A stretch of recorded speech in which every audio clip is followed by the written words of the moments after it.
एक किसान था। वह बहुत भला व्यक्ति था। वह अपने खेतों में बहुत परिश्रम करता था, लेकिन उसके खेत छोटे थे, इसलिए वह अधिक धनी नहीं था। उसका एक पुत्र था जिसका नाम अरुण था। अरुण दिन भर खेलता रहता था। किसान अपने बेटे से बहुत प्यार करता था। किसान की पत्नी अक्सर उससे कहती, अरुण से खेतों में कुछ काम करवाया कीजिए, उसे भी खेती करना सिखाइए। अब वह 15 वर्ष का हो गया है। आप खुद कम खाकर भी उसे कमी नहीं होने देते।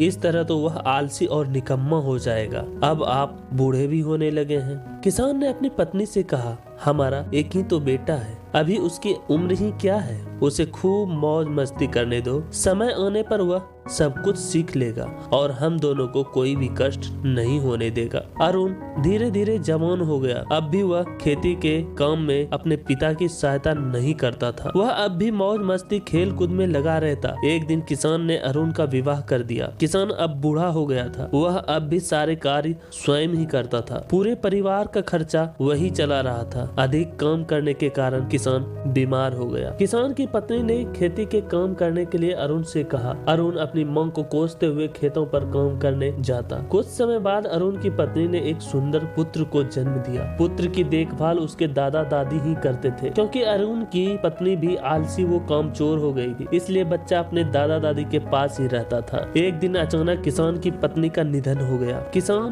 पत्नी के निधन के बाद एकदम बेसहारा हो गया। अरुण को खेती सही तरीके से करनी नहीं आती थी और वह कामचोर भी था। खेती से बहुत कम अनाज होने लगा। घर में खाने पीने वो वस्तुओं का अभाव होने लगा।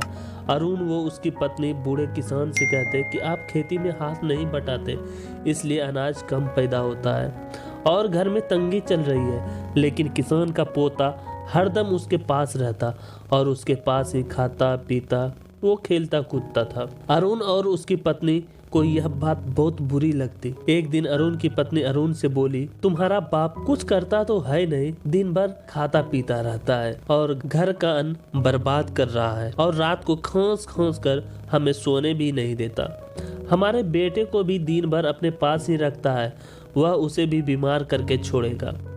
इस बूढ़े को कहीं भेज दो, अन्यथा मैं यह घर छोड़कर अपने माँ बाप के पास चली जाऊंगी। यह सुनकर अरुण बोला, मैं कल ही इसे किसी दूर वृद्धा आश्रम में छोड़ आऊंगा। अगले दिन अरुण ने अपने पिता को बैलगाड़ी में बैठाया। अरुण के बेटे ने पूछा कि बाबा को कहाँ ले जा रहे हो? अरुण ने उसे बताया कि मैं तुम्हारे बाबा को शहर ले जा रहा हूँ। मैं इन्हें एक वैद्य के पास इलाज कराने ले जा रहा हूँ। अरुण का बेटा भी साथ चलने की जिद करने लगा। उसे अरुण ने बहुत समझाया पर वह नहीं माना। अंत में अरुण उसे भी अपने साथ ले गया। दूर एक वृद्धा आश्रम के पास उसने बैलगाड़ी रोकी और अपने पिता को वृद्धा आश्रम में लेकर गया। अरुण के पुत्र ने अरुण से कहा कि पिताजी, आप तो दादाजी को वैद्य के पास ले जाने के लिए कह रहे थे, पर आप बाबा को वृद्धा आश्रम में क्यों छोड़ रहे हो? अरुण ने कहा, बेटा अब तुम्हारे बाबा बूढ़े हो गए हैं, ये बीमार रहते हैं और कुछ कार्य भी नहीं कर पाते। इसके कारण घर में तंगी हो रही है, इसलिए अब ये हमारे साथ नहीं रह सकते।